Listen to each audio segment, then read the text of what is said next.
Satu SMA di New Zealand, yang satu kuliah di New Zealand. Begitu kuliah yang di SMA di New Zealand pindah ke Amerika.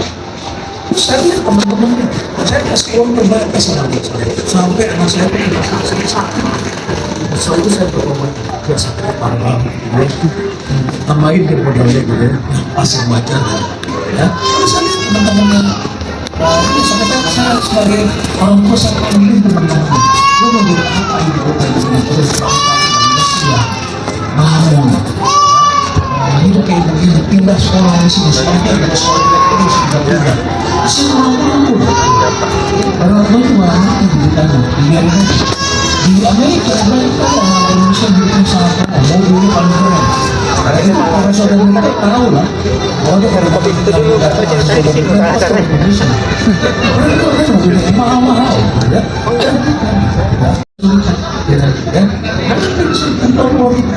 Itu modal kamu jadi lebih tangguh. Tapi kalau kamu lihat itu orang-orang yang berhasil, wah beda. Saya kenal lagi yang punya Supreme Energy, namanya Pak Supramo. Sekarang dia adalah begawan panas bodi. Ya, yang bikin panas bodi di beberapa tempat dan sahamnya dibeli sama Jepang. Ya, sahamnya sebagai beli di Jepang. Wah, makro bagus sekali. Ternyata gimana dia sekolahnya STM susah, itu pun juga susah sekali. Akhirnya dia jadi guru les. Tapi dengan jadi guru les itu mengantarkan dia kenal pada orang yang rupanya bapaknya kerja di Pertamina tuh anak, ya. Terus akhirnya dia ditawarin kerja di RIK. Dia kerja di RIK, supaya bisa jadi tampil mana? Dia pidato setiap 17 Agustus dia pidato. Jadi kelihatan pakai bahasa Inggris. Dia usahakan yang terbaik. Nah, akhirnya singkat cerita dia pindah, akhirnya dia pengen sekolah ke luar negeri. Ada STM.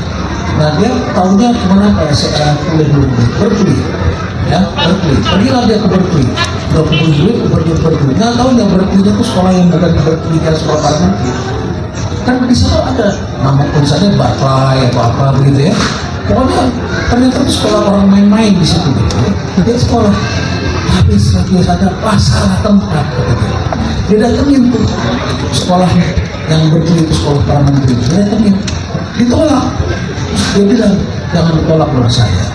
Saya ini datang dengan kesungguhan. Saya mau sekolah di sini. Terus kepala adminnya bilang, don't worry, ini biasa kok di sini. Itu orang pintar aja di sini nggak diterima. Jadi biasa kok orang nggak diterima di sini. Terus dia bilang, jangan patahkan semangat saya. Saya ini datang dengan kesungguhan. Coba lihat nilai saya, kasih dong kesempatan saya. Akhirnya si direktur adminnya itu kasih sama dia. Dia diperkenalkan kepada Bini. Nah, terus dia bilang sama Bini, why did you try me? Dan saya datang jauh-jauh, kamu patahkan semangat saya. Jangan saya ditolak. Iya, tapi di sini nggak bisa, semua orang diterima nggak bisa. Iya, tapi why did you try me? Kalau dalam satu semester nilai saya tidak straight A, kamu keluar dari saya. Bicara seperti itu dari Berkeley diterima dia. Ya, ini cerita ini pernah saya alami ketika saya kekurangan uang kuliah di Amerika. Tapi saya ceritakan tapi panjang. Ya, saya tuh bisa negosiasi gitu. Ketika saya datang mereka nggak salah ketik. Justru kalau karena mereka nggak salah ketik, saya nggak berangkat ke sana, uangnya nggak cukup. Ya kan? Karena salah ketik, udah saya ditolak terus berkali-kali karena kesalahan mereka. Tapi akhirnya dia ketemu bilang, oh jadi kita yang salah. Iya, ya sudah apa? Nggak bisa bayar, berarti kita yang salah. Kamu udah benar gitu. Bisa begitu. Saya diterima S3 nggak pakai itu macam-macam, cuma lihat nilai saya. Yang lain tuh harus punya ini, punya itu. Saya langsung ke S3.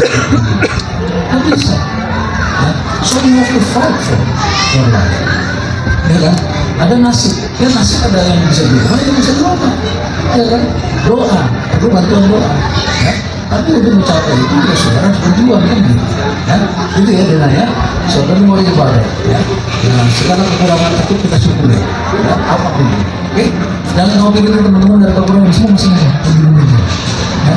Jadi kamu akan begini dengan kekurangan. Ada yang bagian yang ketinggalan, ada yang bagian yang jantungnya. Bapak udah pasang ini. Pasang ring itu kan? Ya, ditelepon sama Pak Mahfud. Padahal saya Pak. Pak, saya mau minta bantuan Bapak jadi tim atau panel apa namanya pencari fakta gabungan dan tragedi Kanjuruhan. Bisa, ya Pak, kapan kita rapat? Ditanya lagi ya. Masya Allah, kalau kita sampai di kamar ICU, iya Pak, baik. Dia bilangnya dia tanya sama saya, kalau kita sampai di kamar ICU, dia nggak tahu, saya nggak pernah menceritakan bisa bilang. Saya bulan Desember yang lalu mau bikin begini, nggak jadi karena saya sakit, saya dirawat 11 hari di rumah sakit. Ya, dan waktu itu saya udah mau pulang mau kesini, itu dokter bilang, this is life threatening. Pankreas saya terganggu, pankreatitis. Jadi saya nggak bisa, harus ke situ. Ya. So setiap orang punya challenge. Setiap di balik ketangguhan kita punya ada yang kita pikirin. Ya, kita semua punya dulu. Oke, ya. Jadi jangan sampai jadi penyakit yang mental, ya kita harus lawan. Oke, baik. Pak Pranoto mengenai anak bapak, bagaimana cara mendidik yang ini? Saya baru saja yang di ruangan saya mau masuk di bawah ada buku tulis gifted, kan yang segini. Ada satu bawa ke situ. Ya. Saya dikasih buku sama yang segini. Yang segini itu anaknya kayak gitu, ya. Ternyata IQ-nya 150. Jadi ketika dia sempat frustasi, dia ajak ngomong tambah-tambahan kali-kali yang itu, dia bingung. Nah kalau setelah dites IQ-nya segitu dia kaget. Jadi rupanya anak-anak seperti itu kalau dikasih yang gampang nggak mau jalan, nggak penantang, nggak menarik. Jadi dia harus kasih yang rumus, yang kompleks, yang complicated dan segala macam. Baru dia suka.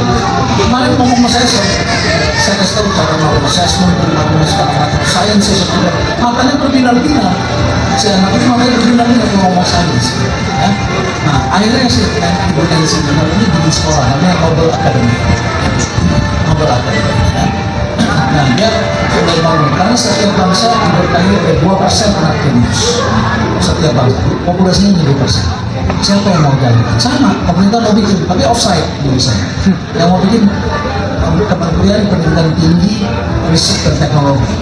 Harusnya kan Kementerian Bidasar SMA itu, gitu ya.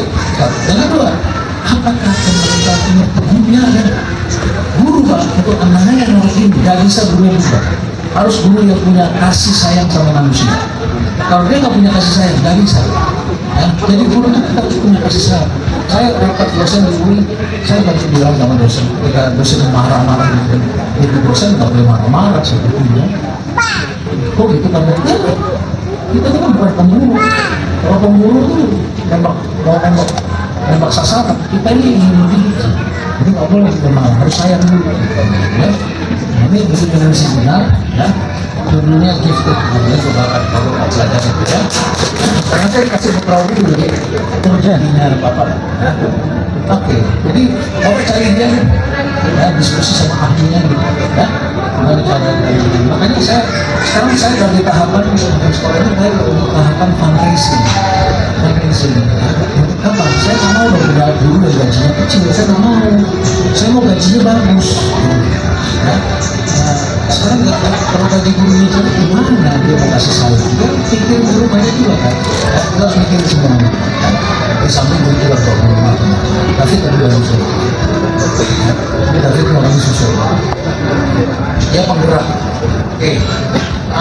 Rainer, anak-anak bagaimana memberikan value di sekitar kita? Bawa anak-anak itu keluar. Jangan hanya di kelas.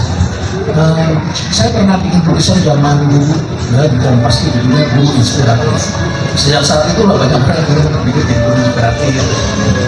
Guru inspiratif itu bukan sekedar metode teknis, tapi memberikan mereka kemampuan ekspor, mencari sesuatu. Kayak misalnya gini, kita mau belajar tentang coding.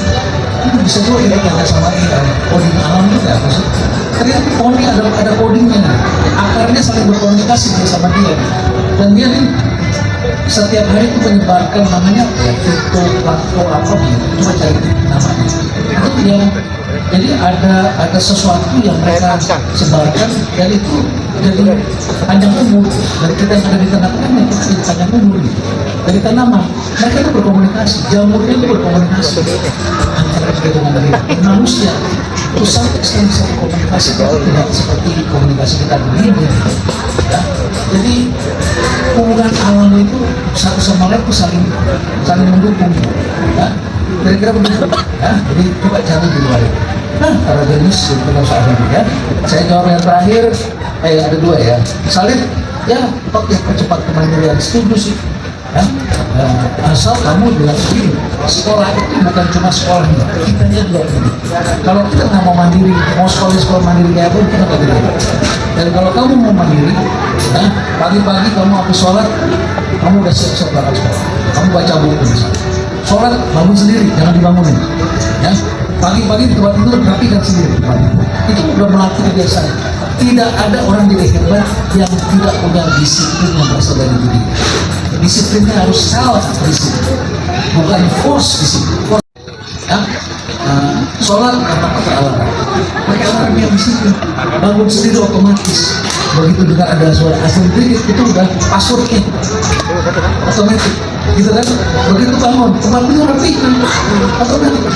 Setiap orang yang punya disiplin diri itu akan lebih, tapi juga harus cerdas membaca alam. Ya? Baca alam nih, baca orang, baca perilaku. Jangan jadi orang yang naif. Kalau naif polos. Ya, orang kalau udah baik, dia baik benar. Katanya di bohong. Kan ada orang yang pura-pura baik karena ada keinginan kan. Nah, kita harus pintar baca. Ya. Kalau kakek nih, kakek kan ini, ya, dia tuh orang dari jarak 50 meter udah bisa cium. Ya kan? Udah bisa lihat geraknya. Kalau orang baik kita udah bisa rasa, gitu kan? Karena jam terbang nggak lama, ya kan? Tapi kalau yang masih muda belum bisa, pelan-pelan lihat-lihat. Karena dulu saya naik bis waktu kecil, di bis kok todong, copet, gitu kan?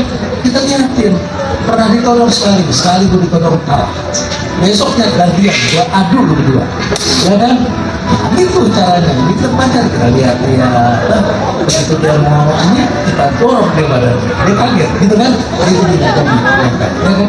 Jadi kita menggagalkan pemberian dia. Kenapa? Karena kita baca, tahu yang copet yang begini, ciri-cirinya begini. Kita tidak pernah gitu, ya. Jadi harus bisa baca, gitu ya. Baru kamu nanti mandi, harus bisa masak, ya. Harus bisa masak air bisa, masak nasi bisa. Nasi goreng, nasi rawon, susah.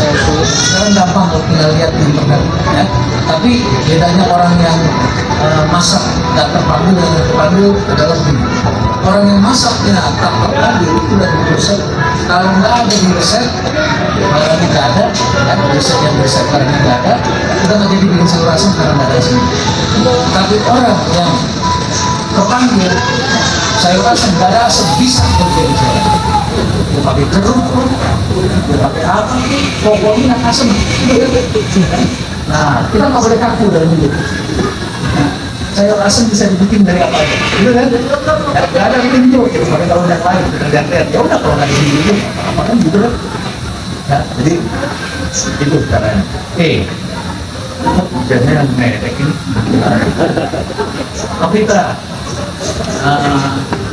Jono, ya dulu Jono saya bilang ini ada tagarnya tuh, mau baik challenge, ya, mau baik challenge itu jadi orang agar jangan boros, ya, jangan apa-apa mandiri. Nah, gimana cara kita mendorong? Ya, hargai alam semesta itu, hargai alam. Saya selalu mendorong orang agar menghargai. Ini kalau saudara tektonik dari tempat, kenapa malah jalan? Ya, itu kalau ada air dari sini itu saja naik, itu menghalangi nggak jalan, ya. Laki-laki adalah orang yang bilang menghalangi itu, menghalangi, bodoh itu cukup, ya kan? Ternyata nggak apa juga, gitu ya kan? Malah enak gitu, ya. Nah, saya malah hargai alam. Ada orang datang, pas saya bawa ini, lepas saya jangan di kandang ini. saya dikasih tupai. Dulu sekarang tupai itu tupai yang badannya merah. Tiga warna, tupai tiga warna kecil. Orang lepas saya mau dikasih saya orang lepas. Saya kasih burungnya itu, ya, akhirnya saya tak tega. Akhirnya saya kasih komunitas yang bisa lawan. Karena kasihan kalau kita kacang bunuh siang-siang ini. Orang yang hidupnya malam, masa siang bisa show gitu, kasihan. Ya, masa kita hidup dari mereka, kan kasihan dong. Ya kan, lembur gitu ya. Jadi, hargai alam, ya, dorong agar orang mau mulai hidup dari alam, membersihkan alam dan sebagainya. Saya kira sudah jauh, ya. Baik, cukup ya. Ya, baik, kami kan